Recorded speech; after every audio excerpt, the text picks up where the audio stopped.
Many neurodivergents experience complex trauma as a result of exposure to chronic, ongoing relational stressors. And this can take the form of outright rejection, bullying, abuse, marginalization, or social ostracism. And we internalize that message as we are inherently defective, unworthy, unlovable, and then we develop a series of defensive mechanisms to cope with the shame. And one of those defenses is the tyrannical inner critic. This inner voice that constantly lashes out at us, preempts disaster, tells us to stay small, but keeps us very stunted and unable to grow. And it serves a function, often when we're in situations in which we have no other recourse, especially when we're young.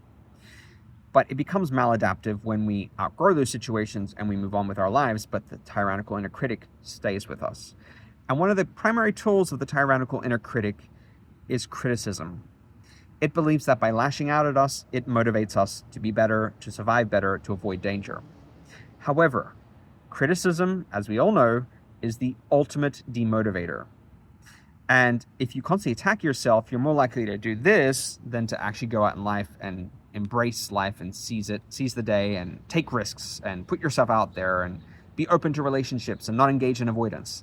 Actually, criticism makes you want to do the opposite of all of those things. It makes you want to shrink, avoid, deflect, minimize interactions with other people, and take the path of least perceived danger. And that conservative approach can keep you safe when the world is dangerous. And I would not argue that a lot of the world is dangerous because it's ableistic and there's structural oppression aplenty, but it's a very limiting approach as an adult in terms of being able to go out and actually live your life. If you stay in this kind of state, you can't really, again, experience life and seize opportunities. You're too busy self-protecting. So criticism served a function when you were younger. It kept you small and from taking any risks. You played it conservative so as to avoid danger. But as an adult with adult rights and hopefully adult freedoms, you should be able to come out of that box and take more risks. However, the tyrannical inner critic has a vested interest in making you believe that it needs to continue doing what it does and that you can't survive without it. And often when you try to surrender it, it says, well, no, you're going to be completely useless. You won't be able to achieve anything. You're going to be mediocre. You're going to keep making the same mistakes. You're going to be socially rejected. This consequence, this consequence, this consequence.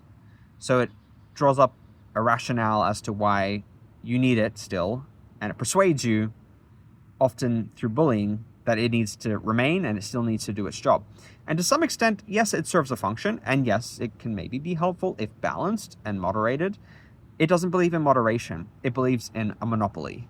It wants to run the show all the time, every time. And if it does that, you're going to stay safe. That's the message it keeps pushing. If you engage in self-compassion, relaxation, release, letting go of clinging tightly to the reins of life, disaster is going to ensue. And it keeps pushing this message to you and trying to persuade you that that is the case.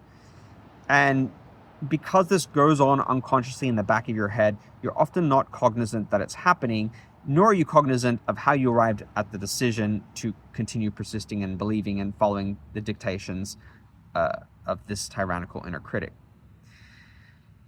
How do you let go of something that has worked its way into your psyche and become part of the structure of your thought process?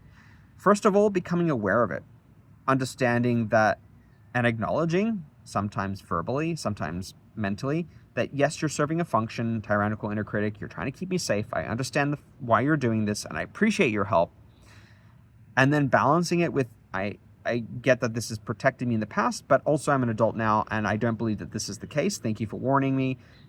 Expressing appreciation and going, okay, yes, I know what you're doing, why you're doing it, but also here's another perspective, and I'm going to balance the two, and I will take everything you have to say under consideration, but you need to quiet down now. Okay, I heard you, and then repeating like a broken record, I heard you, got it, because it will keep coming back to the surface of your mind and keep reiterating its point because it believes you haven't gotten the point.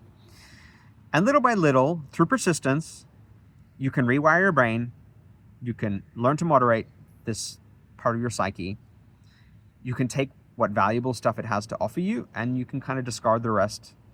And also in discarding the rest, there's room for more positive points of view, for more optimism, for more hopefulness, rather than this kind of pessimistic, fatalistic perception that disaster is always going to result.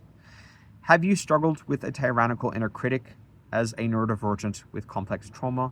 How have you found balancing it? Have you been able to balance it? Have you been able to practice self-compassion to moderate this criticism with an alternative approach or insight? I would love to hear about your experiences.